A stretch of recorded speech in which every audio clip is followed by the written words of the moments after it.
안녕하세요. 홍필구 신부입니다. 한 주간 잘 지내고 계시죠? 저도 본당일, 이번 주에는 특히 사무적인 업무가 좀 있었어요. 집무실 안에 책상 앞에 앉아서 할 일들이죠. 그러던 와중에 근처 동료 신부님들하고 만나서 대화를 하다가 오래 앉아있는 사람들하고 또 신부님들이 주로 많이 앓게 되는 그런 고질병 같은 것들이 일단 얘기를 하게 됐어요. 영어로 뭐라 했는데 기억은 안 나요. 아무튼 자기 관리 얘기입니다. 우리 같이 옆에 누가 없는 사람들은 더더욱 스스로를 돌볼 줄 알아야 한다는 거 또 새삼 생각하게 됩니다. 그래서 여러분들도 육체적인 건강부터 정서적인 안정, 또 영적인 단단함, 그리고 거기에 우리 이 교회사 공부를 통해서 지적인 풍요로움도 챙기시길 바랍니다. 자, 계속해서 트리엔트 공의회, 또 가톨릭 개혁 시기와 또 그에 관련된 역사를 살펴보고 있습니다. 그리고 지난 몇 시간에 걸쳐서 들여봤던 내용으로는 루터나 칼뱅처럼 교회에서 갈라져 나갈 정도는 아니었지만 트리엔트 공의회 그 교령의 완고함에는 온전히 동조하지 못했던 여러 다른 사상들 혹은 사상가들이 있었다는 얘기를 했어요. 절대 왕정 또 혹은 국가주의 체제를 다져가는 그런 입장에서는 교회의 권위가 그렇게 못마땅하다는 거예요.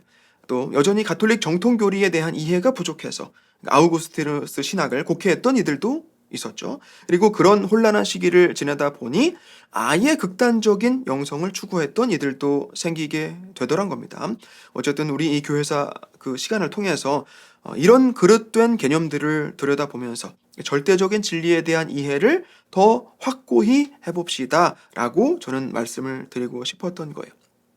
자, 그럼 이제 역시 같은 시기인데 30년 전쟁 얘기로 넘어가기 전에 물론 이제 관련이 있기도 하고 약간 분위기 전환도 할 겸 스웨덴으로 가보려고 합니다. 우리가 스웨덴을 언급한 적은 아직 없는 것 같은데 30년 전쟁에서는 드디어 스웨덴이 등장을 하게 돼요. 30년 전쟁 기간하고 겹치는 그 시기인데 바로 스웨덴의 크리스티나 여왕에 대해서 이야기해 보도록 하겠습니다. 크리스티나 여왕 얘기에 앞서서 간단하게나마 그 시기까지의 스웨덴 역사를 좀 빠르게 훑어보고 갈까 해요. 자, 우선 스웨덴이 어디에 있습니까? 스웨덴. 덴마크랑 노르웨이 그리고 핀란드 요 사이에 이렇게 즉 스칸디나비아 반도 동반부에 위치를 하고 있어요. 북유럽이에요. 날씨가 좀 상당히 춥겠죠? 근데 생각보다 여름에는 섭씨 30도까지 올라갈 정도로 연중 기온이 꽤 온화한 편이라고 합니다. 제가 덴마크 출신 친구들은 좀 이렇게 알게 됐던 기회가 있었는데 스웨덴은 가본 적도 아직 없고 스웨덴 사람을 만나본 적도 없는 것 같아요.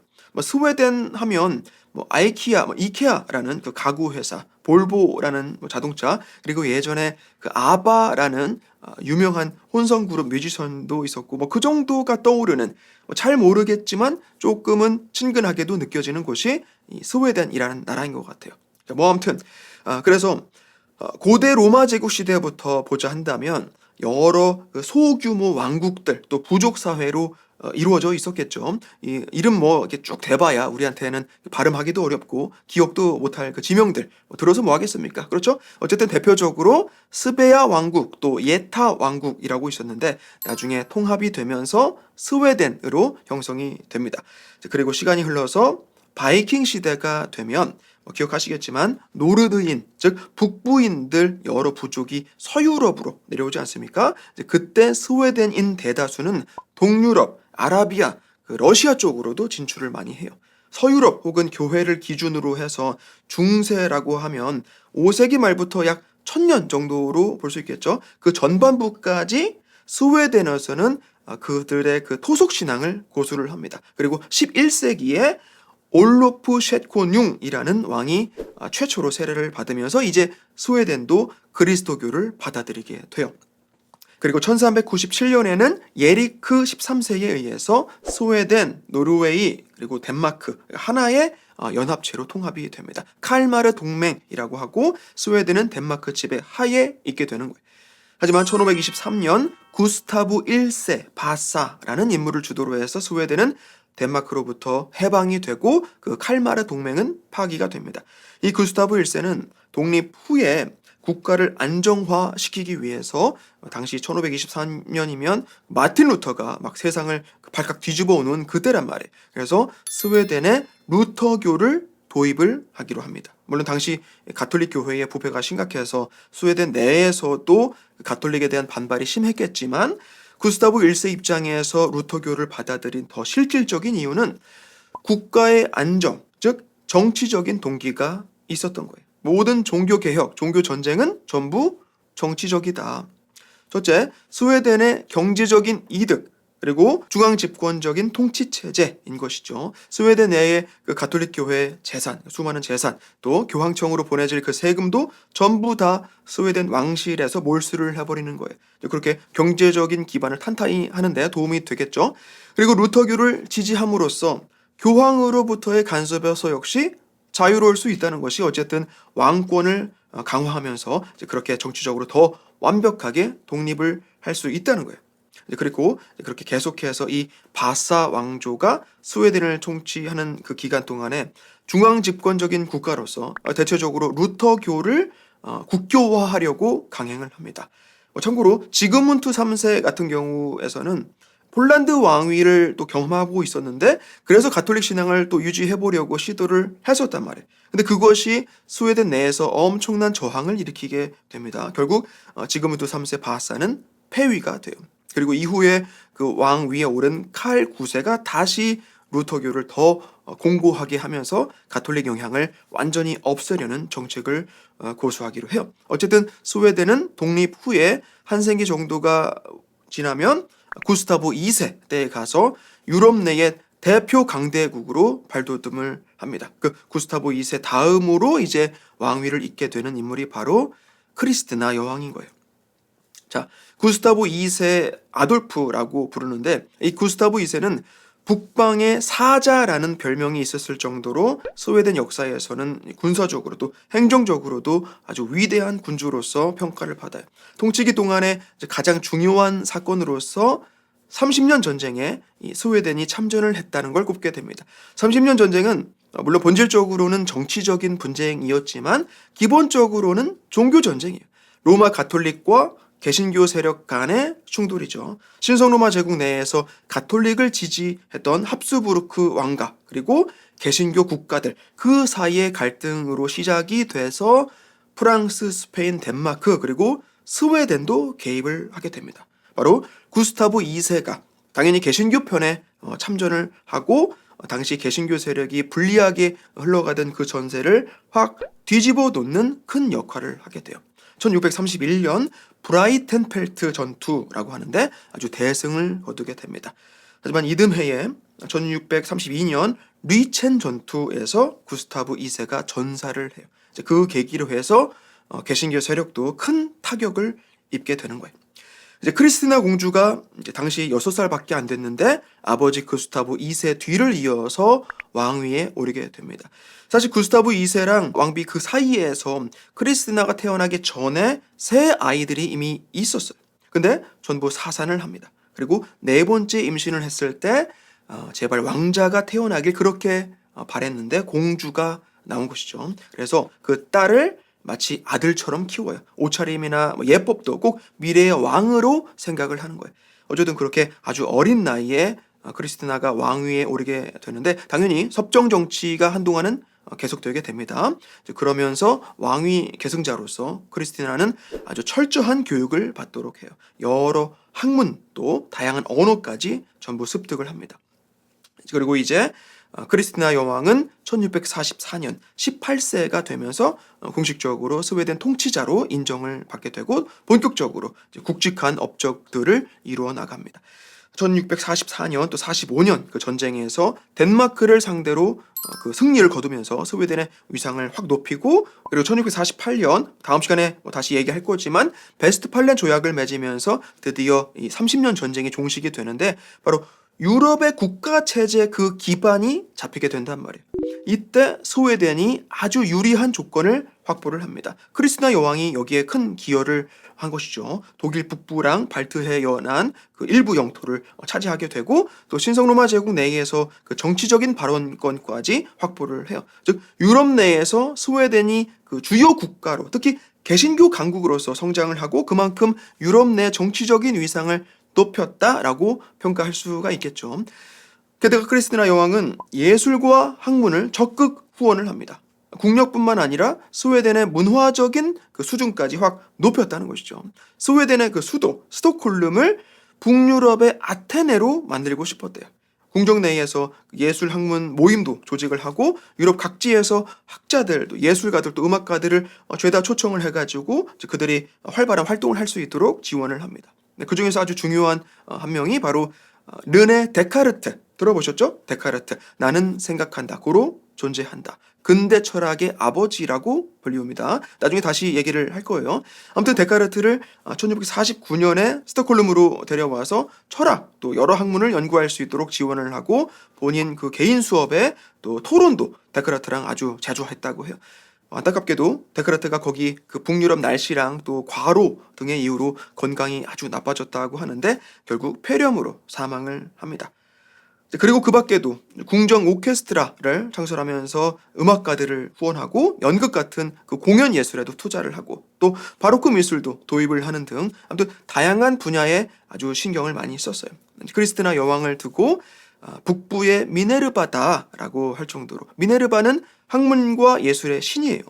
그만큼 여성인데도 군사적인 재능과 더불어 지적으로 예술적으로도 아주 탁월한 군주였던 거예요. 그런데 그토록 훌륭하고 따라서 백성들 사이에서 인기도 좋은 이 크리스티나 여왕이 어느 날 불현듯 종교를 바꾸기로 합니다. 스웨덴은 루터교 국가였고 크리스티나도 어린 시절부터 루터교 신앙을 기반으로 해서 교육을 받았었는데 어느 정도 성장해서부터는 유럽의 그 철학 또 종교적인 여러 사상이 아주 깊은 관심을 가지고 파고 들어갔던 거예요. 종교개혁, 개신교 운동에 대해서 또 신흥 종파들인 루터교나 개혁교회 그 본질도 역시 당연히 잘 인지하고 있었지만 어쨌든 그 모체를 탐구하는 과정에서 또 예술과 학문, 역사로 더 들어가면 갈수록 자연스럽게 로만 가톨릭에 대해서 신학이나 교회 전통에 대한 그 호기심이 생기는 것이죠. 그래서 가톨릭으로 나는 개종을 하겠다고 선포를 해버립니다. 이제 궁정에서는 난리가 나죠.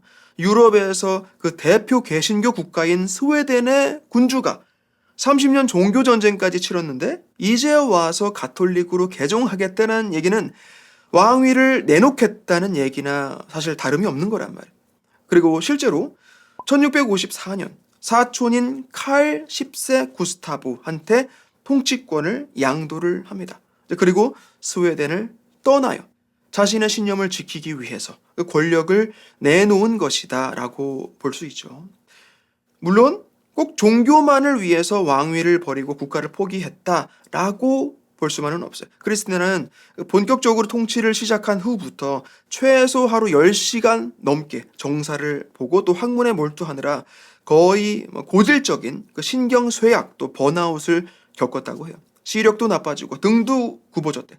게다가 여왕으로 살면서 남자처럼 살면서 결혼도 거부하고 물론 왜 결혼을 안 했는지는 정확히는 몰라요. 정략 결혼이 스웨덴의 미래에 도움이 안 된다고 본인은 봤을 수도 있고 결혼 생활보다 지적인 추구를 더 중시했을 수도 있죠. 아무튼 그러다 보니 후계자 문제에 늘 골치가 아픈 거예요. 주변에서는 계속 압박을 하고 그래서 크리스티나는 국가를 위해 본인이 할 수 있는 모든 것을 쏟아냈으니 이후에는 자유로운 삶을 추구했을 거란 얘기도 있어요. 아무튼 크리스티나는 왕위를 내려놓고 가톨릭 교회의 중심 로마로 떠납니다. 덴마크랑 네덜란드를 거쳐서 1655년 로마에 도착을 하고 공식적으로 가톨릭으로 개종, 즉 세례를 받아요. 이름도 마리아 크리스티나 알렉산드라로 바꿉니다. 이제부터는 자기 신념대로 가톨릭 신자로서의 그 신앙생활을 자유롭게 하면서 로마에서의 예술 학문 후원에 전념을 해요. 그렇게 당시에 바로크 예술가들, 음악가들, 또 학자들 사이에서 아주 중요한 인사로 이름을 알리게 되고 또 그 영향력도 아주 대단했다고 합니다. 그리고 나서 1689년 62세 나이로 사망을 하는데 그 영향력이 얼마나 컸으면 성 베드로 바실리카에 묻히게 됩니다. 로마 가톨릭 바티칸 가장 중심이죠. 혹시 여러분들 가보셨으면 아실 텐데 죄다 역대 교황들 또 성인들 대부분 남성들인데 겨우 딱 3명만 여성이란 말이죠. 그중 하나가 바로 이 스웨덴의 크리스티나 여왕이란 말이에요. 왕위를 내놓고 개신교 국가를 떠나서 가톨릭으로 개종을 하고 로마에서 예술과 학문을 크게 지원하면서 교황청 또 가톨릭 사회에서 아주 중요한 역할을 했던 그 공을 인정하는 것이죠. 그래서 스웨덴 사람들의 인식 속에 크리스티나 여왕은 어떤 인물일까요?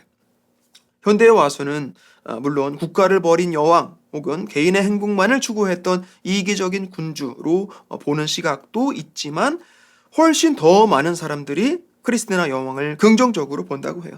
스웨덴의 문화예술 또 교육의 발전에 지대한 기여를 한 것은 사실이죠. 그리고 무엇보다 자신의 신념을 위해서 살았던 그 강한 의지를 굉장히 높게 사는 겁니다. 과거에는 어땠을지 모르지만 오히려 현대에 와서는 북유럽 스웨덴의 다양성 또 개방적인 사고를 상징하는 그런 인물로 평가를 한다고 해요. 조국을 버린 여왕이 아니라 자신의 신념을 지키기 위해서 왕위까지 내어준 여왕이라고 스웨덴 사람들은 인식을 한다고 합니다.